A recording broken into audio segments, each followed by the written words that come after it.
Good evening. Good to be with you again tonight. We're going to continue along on our journey through the life of Jesus. We're just really getting started at his ministry. He has been baptized, he has resisted temptation, and he has begun to gather followers. We saw last time when he talked with Andrew and Simon, who becomes Peter, or Cephas, which is translated as Peter. Literally in Greek, Cephas or Petros is rock, which becomes an important later. But so we've met Andrew and Simon. We're going to go on in chapter 1 of John's Gospel, in verse 43. The next day, Jesus decided to leave for Galilee. He found Philip and told him, "Follow me." Now, Philip was from Bethsaida, the hometown of Andrew and Peter. So, somebody that would have already known two of his disciples, which, again, like I talked about last week, that idea of evangelism of the come and see as opposed to the go and tell, which is more difficult for people. Come and see is a little easier and still effective, obviously. It worked for Andrew. And then as they're swinging by through, getting ready to leave for Galilee, he picks up Philip as well. Philip found Nathanael and told him, "We have found the one Moses wrote about in the law, and so did the prophets, Jesus, the son of Joseph from Nazareth." "Can anything good come out of Nazareth?" Nathanael asked him. Well, we infer that we don't have, I guess, direct evidence that Nazareth was not well thought of, but that seems to imply that. And we see other places that Galilee of the Gentiles, that's not a compliment in Jewish thought. I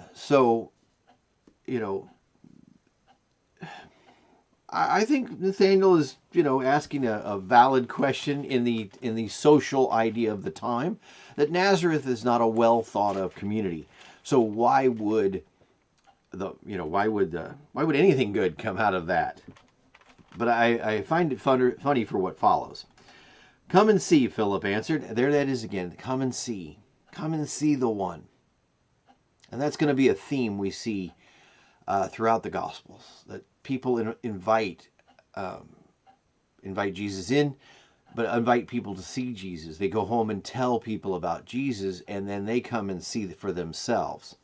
So I think it's a really important point to keep a hold of, that evangelism is not a single-barreled gun, so to speak. It's not, you only got one way of doing things. There are other ways. And we need to find our niche, because we are all called to be evangelists. We're not evangelists in the sense of missionaries and things like that, but we are all called to share the hope that is within us.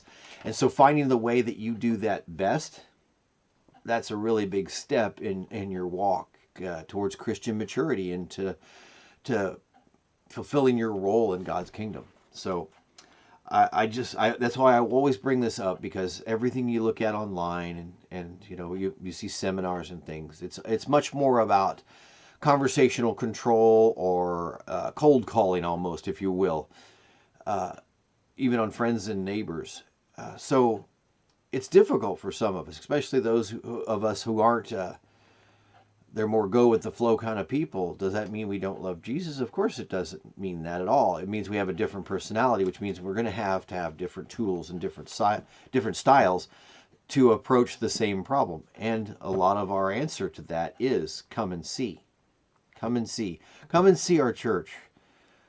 Come and see this artist. Maybe a singer. Come and see, or or look and see. With a book. There are ways to approach people that fit their personality, that fit their and it fit your personality as well. So I want you to keep that in mind when you're thinking about, how do I help my church grow? I can't do anything. Yes, you can. There's always something you can do. It just depends on how that looks. Find that way to spread the word. So, "Come and see," Philip answered. Then Jesus saw Nathanael coming toward him and said about him, Here truly is an Israelite in whom there is no deceit." So obviously Nathanael is a man who is very open with his feelings. He talks what he feels. Doesn't hold anything back. Very forthright. At least that seems to be the impression. And anyway, Nathanael says, "How do you know me? Before Philip called you, when you were under the fig tree, I saw you," Jesus answered. "Rabbi," Nathanael replied, "you are the Son of God. You are the King of Israel." Jesus responded to him, "Do you believe because I told you I saw you under the fig tree? You will see greater things than this." Then he said, "Truly, I tell you, you will see heaven open, and the angels of God ascending and descending on the Son of Man."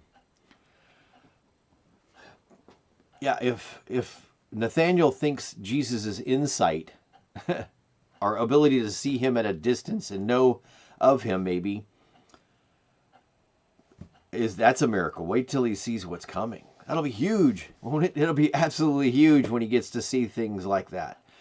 When he sees blind people seeing and lepers be healed and the dead rise. It's going to be, I think, a big deal for Nathanael, who, again, it seems like he doesn't hold anything back. Nathanael immediately responds, "You are the Son of God. You are the King of Israel." Maybe he was prepped because he'd known about John's testimony and maybe about Jesus, gathering people, and heard Philip talk. But his response is spontaneous and overwhelming, really. I mean, it seems really big for the beginning of a ministry that this should be declared by somebody who just moments ago had said, "Can anything good come from Nazareth?" It's a start. It's a start that we all have. We can have doubts, and we can have questions. If you'll look real quickly over into Matthew's Gospel. It's the one, like I said, I tend to default to Matthew's Gospel. We're following this one that's lined out before me. If we look in chapter 4 of Matthew's Gospel, we see kind of a different story. As he was walking along the Sea of Galilee, he saw two brothers, Simon, who was called Peter, and his brother Andrew. They were casting a net into the sea, for they were fishermen. "Follow me," he told them, "and I will make you fish for people. I will make you fishers of men," if you make it from the Greek, but it means the same thing. Immediately they left their nets and followed him. Going on from there, he saw two other brothers, James, son of Zebedee, and his brother John. They were in a boat with Zebedee, their father, preparing their nets, and he called them. Immediately they left their boat and their father and followed him. This idea that the disciples respond immediately. And these two things don't have to disagree. It doesn't... I guess the thing to think of is, again, neither of these writers, Matthew or John, are incredibly worried about time, signatures and stamps and keeping perfect track of time. There's no problem with the idea of Andrew meeting and talking to Jesus and being convinced he is the Messiah, and going back and talking to Peter, and they are convinced, but Jesus is not ready to leave yet. He's not going anywhere. So they need to work. They work with on their boat. And then we see here, when Jesus comes, it's time to go. Jesus goes and gets them, and immediately they leave their nets and followed him. So if you're really worried about, well, John's description of how they met is different than Matthew's, and you insist that they be concurrent in time, of course you're going to run into a pretty big conflict. But if you realize that these two writers are worried about theme, and I think John is really making a case.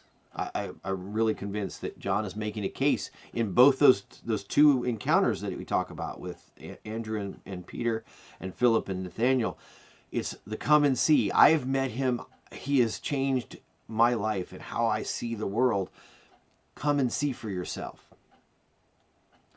And Matthew doesn't really have that as a motif, if you will. He's not really as worried about that.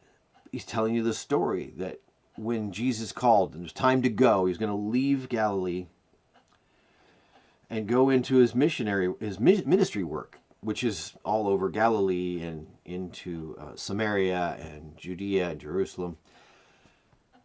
They don't hesitate. They know who he is. They believe, even though they were working another job, they were being bivocational. When he called, it was time to go. And the same thing with James and John. So you see real quickly, he's getting a good chunk since James and John are mentioned fairly close, we would assume that they lived in Bethsaida as well, on the Sea of Galilee, since they were fishermen.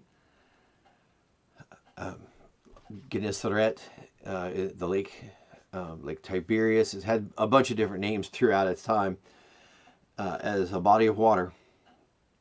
And we'll see more of it, of course, because they use it as a highway to get across to the Decapolis, the part of the 10 cities that are not really Jewish, but are going to be very familiar with Jews because they're right next door. But we have this time. We see the beginning. He just calls these disciples, and he begins his ministry. We'll see the same thing when we go back to John's Gospel as well, which is where we'll be next time. We'll be back in John chapter 2. We'll be going to a wedding. And we'll get to meet Mary in John's Gospel. But the gathering of the disciples, he didn't get all 12 and then go adventuring, so to speak. He didn't do that. He went into his ministry. He gathered a few. We see with what Matthew says and what John says, we have 6. We have a half a dozen when he heads out to begin his ministry. And we'll come back next time. I trying to keep these short so they're easy to get, and you get time to think about and digest this before the next one comes back. Remember, if you have questions, comments, leave them. Email me, text me, whatever. There is no such thing as a dumb question. And you know, we're right at the beginning, so some of these questions might be answered later on, but if it's really bugging you at your heart and you really need an answer, there's no reason we can't go there privately, and then my lessons will continue and we'll get there. But let's, we have to think of this. I know right now I'm talking to my computer and my camera, and you're watching whenever you're watching, so there's not a direct connection, but we can be. Through the magic of electronics, we have different ways of getting in touch with each other. So if you have questions, don't hesitate to ask. God bless.